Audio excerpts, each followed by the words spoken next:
Now, how to realize the selflessness of I?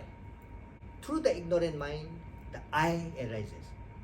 And this concept of I, as long as there is a concept of I, then the three poisons come. If we recognize that there is no I, there is no self, ego, anger, ignorance, naturally comes down, it dissolves. Suppose I catch this. If I remove this hand, I don't have to throw this. Just remove your hand. It will be thrown naturally. When there's no I, we know, we recognize that there's no I, then these three poisons dependent, the arise from the I, dissolve. When it is dissolved, then our action, karma, dissolve. When the action, karma dissolve, then the debu, what is the fruit? Fruit of this I is a samsara, suffering. This suffering dissolves. That is the state called nibbana. Dachompa. Da means enemy. What is enemy? Me. We see the enemy is outside. I'm suffering because of you. He said like this, I couldn't sleep. So these are all falsification. If you do not know how to practice properly, these kind of falsifications, will make us suffer. Now, we haven't discovered yet how to realize there is no I now. How to realize. Just saying there is no I is not going to help us. Oh, my teacher told that there is no I is illusion, I doesn't exist. It's not going to help us. Now, we have to, again, with the help of shamatha, being in the meditation, then we have to meditate on vipassana. Now, there are 5 aggregates. And these are, one is zuk, the form body outside. Then sorwa, feelings. Then dushe, perception, duje, mental formation, and namshe, consciousness, these 5. Now, within these 5, suppose, let's go to the zuk, the form. The form is again divided into 4.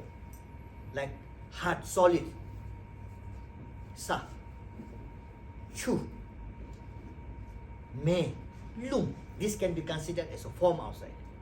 Now, we have to check that within these 4 elements, when we say sa, our body is included.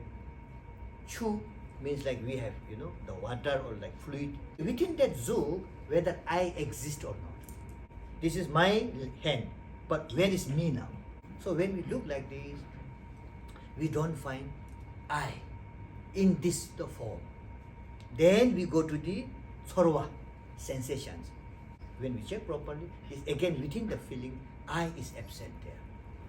Now, again, we may think, I'm not able to understand this. We may not be able to penetrate. Why? Because we may not have done a samadhi practice properly. Our mind has to be get little bit clear. Suppose a clear water, we can see things. If the water is not clear, we cannot see. So like this is a wisdom part. So wisdom may not get penetrated, as we mentioned here, we discuss here, because of the inadequate practice in shamatha.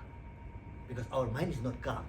So this is the reason, before going to vipassana, Buddha taught shamatha.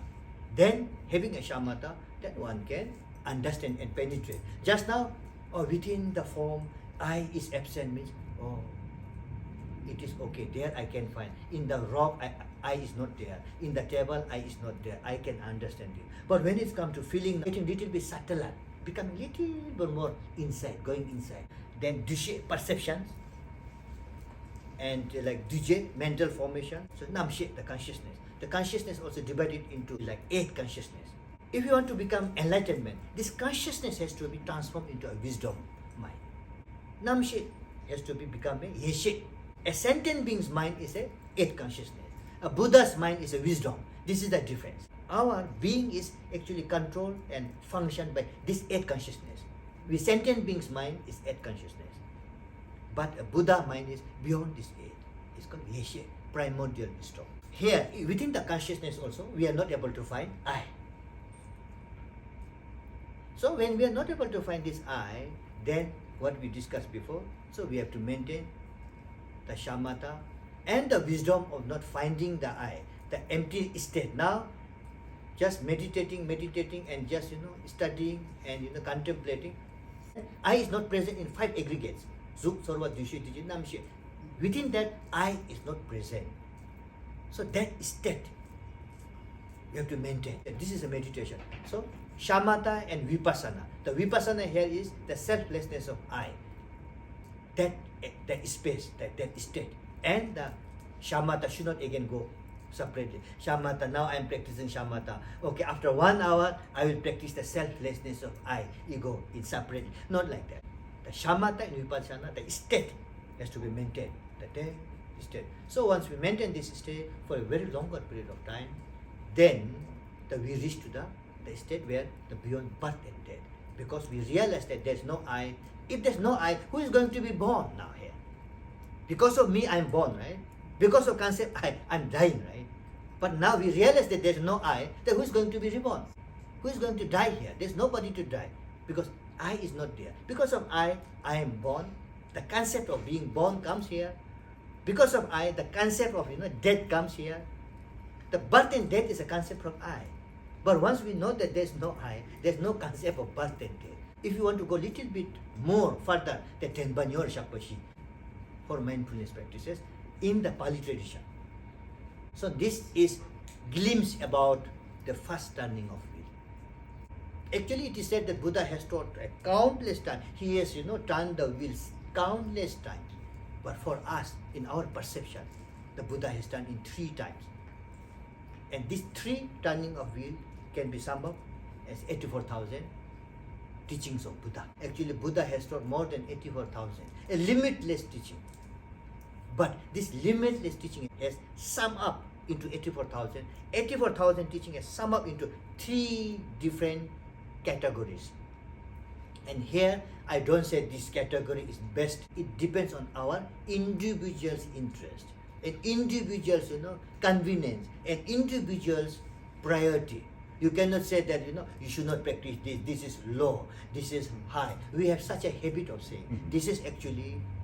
You cannot say you must eat potato. You must eat cabbage. You cannot. It depends on which curry I want to eat. I do chetan, but to a single person, we don't say that you should not eat meat. Why? Because he or she has got his own choice. It depends. But the responsibility, what we can do is, we can say that, okay, by doing ourselves, like liberating animal, then, if possible, the benefits of liberating, benefits of not eating the meat, the sin that will be occurred. So we can express, if somebody is interested, we speak that. But not that after saying that, now I taught everything. No benefit and the negative consequences of this. Now you should not eat. We cannot do that. We can just show. So therefore, when I make this category teaching, it's not that I am making. It is, what Buddha has taught. Now I have to express here what Buddha has taught. But which one to choose is our choice. And there is, if somebody is choosing the first turning of wheel, that suits for him or her. Maybe this teaching is the best. For somebody may be choosing the Vajrayana, this medicine is the best. This food is the best. There's nothing as such. Because why I'm saying is, there is a possibility of making a mistake that, okay, this is a Pali tradition, first turning, or second turning is better than. Not like that.